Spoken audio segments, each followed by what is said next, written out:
bonjour à tous. Je m'appelle Emmanuelle, je dirige Bluebees depuis 4 ans.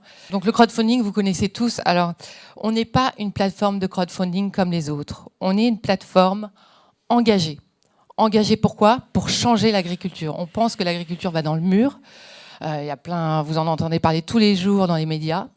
Donc nous, on veut transformer l'agriculture et accélérer le nombre de projets à fort impact positif en termes social et environnemental sur le territoire.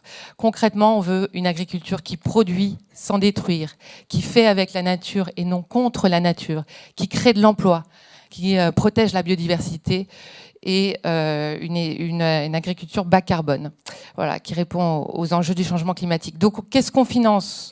On finance des projets qui vont du champ à l'assiette ou de la fourche à la fourchette. Voilà, de l'éleveur, de l'apiculteur, du viticulteur bio pour la plupart, jusqu'au magasin de producteurs, le resto local et bio ou vegan, et tout ce qui est super aliments, TPE innovantes alimentaires. Il y en a plein qui font des jus de légumes, des super aliments, des snacks bio, crus, vegan, enfin voilà.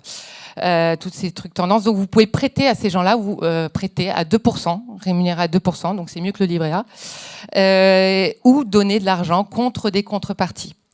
Voilà, on a levé à 2 ETP 3,8 millions d'euros en 3 ans, donc c'est pas mal. Alors, qui finance ? Qu'est-ce qu'on finance ? On finance des projets sur les territoires ruraux. Mais ce qui est intéressant, c'est que vous vous dites, ouais, ça va être les gens d'à côté qui vont financer ces projets. Eh ben non, c'est des urbains écolos engagés qui ont envie de voir émerger des projets porteurs de sens sur le territoire. Ils financent ça parce qu'ils ont un coup de cœur pour le projet. C'est pas parce que c'est à côté de chez eux. Voilà, donc on finance de la viticulture bio, des apiculteurs, des éleveurs. La dernière bergère de l'Île-Dieu qui a levé 30 000 euros en don contre don. Voilà, avec en contrepartie, vous aviez des pulls tricotés avec la laine de ces moutons, des fermes, des micro-fermes en permaculture. Et on est présent sur tout le territoire. Et c'est ça qui est génial, c'est que c'est un formidable outil, le crowdfunding, en tout cas Bluebees, pour redistribuer de l'argent des villes vers les campagnes. Et ça, c'est génial. Et l'État ne sait pas faire ça. Sur des petits projets diffus qui ont un fort impact et qui permettent de redynamiser des territoires. Alors, Bluebees, c'est pas juste un intermédiaire financier. Vous pouvez dire, bah oui, ok, ça permet c'est comme Litchi ou le pot commun, on met de l'argent et voilà. Non, pas du tout. Ce qu'il faut savoir, c'est que ce que retiennent les porteurs de projets, c'est pas uniquement l'argent qu'ils ont reçu. C'est surtout toutes les marques d'encouragement, tous les petits mots que vous laissez à la fin de votre contribution. Souvent, ils disent « mais je comprends pas, tout le monde me souhaite bon courage, mais moi, ça va très bien ». Et en fait, tout le monde dit bon courage parce qu'en fait, c'est souvent des gens qui sont éloignés, qui sont en zone urbaine derrière leur ordinateur et qui disent « putain, le viticulteur en vin bio qui met, qui met des moutons pour désherber ses vignes, enfin, ouais, c'est un héros, quoi ».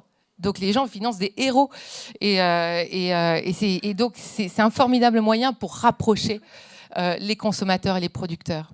C'est ça, hein, c'est des projets qui ont une histoire. Les gens, ils achètent une histoire derrière. Ils achètent des contreparties, bien sûr. Ils achètent ils veulent donner du sens à leur épargne, mais ils achètent une histoire. Une belle histoire, voilà, juste une.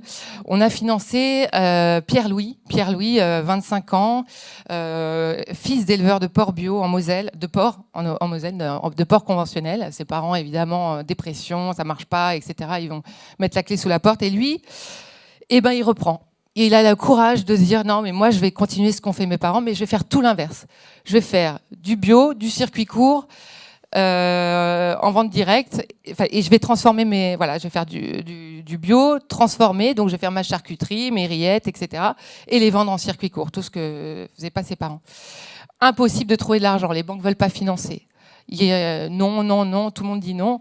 Nous, on dit, on veut bien, mais nous, on peut prêter que sur 5 ans. Donc, il va falloir trouver, pour le bâti, des financeurs de long terme. Donc, on a fini la nef, finalement, à financer 200 000 euros. Et Bluebees, les Bluebees, les abeilles bleues, vous, les citoyens engagés, ont financé 50 000 euros, remboursés sur 5 ans, sans garantie. C'est risqué. Donc, clairement, les 2% rémunèrent pas le risque. Et ce qui est génial, c'est que il a été évidemment l'énergie que ça lui a donné pour commencer. Il n'a pas démarré. Le gars, il va démarrer. Il y a déjà 200 personnes qui croient en son projet. Et son projet est plébiscité. Il a une énergie folle. Et la CCI de Moselle, du coup, l'invite. Il est invité partout en grande pompe. Du coup, Pierre-Louis est devenu connu et déjà dans le succès alors qu'il n'a pas démarré. Et alors on lui dit, mais alors Pierre-Louis, mais qui a financé ton projet alors 95% de Parisiens, je les connais pas. C'était hyper drôle. Des gens qui ne vont jamais voir la tête de Sériette, puisqu'il va les vendre en circuit court. Des gens qui verront jamais un gramme de son jambon. C'était juste des gens qui se disent waouh, bravo, chapeau Pierre-Louis. C'est des projets comme ça qu'on veut voir émerger sur le territoire. Voilà. Donc pour finir, pourquoi ça marche? On est dans la tech for life. Voilà, Bluebees, c'est la tech for good ou la tech for life. Les gens, on revient à l'humain, à l'authenticité, bien sûr. Ça marche parce qu'on surfe sur 3 tendances. On veut du solidaire, on veut donner du sens à son épargne, on veut donner du sens à sa consommation, à son épargne. Le bio est en croissance, les gens veulent bien manger, du mieux manger pour tous, on est là-dedans. Et puis évidemment, on veut rapprocher producteurs et consommateurs. Et voilà, donc c'est pour ça que c'est un bel outil. Et je vous invite tous à aller sur la plateforme et à participer et à devenir acteur aussi de ce beau projet. Merci beaucoup. Merci beaucoup, bravo.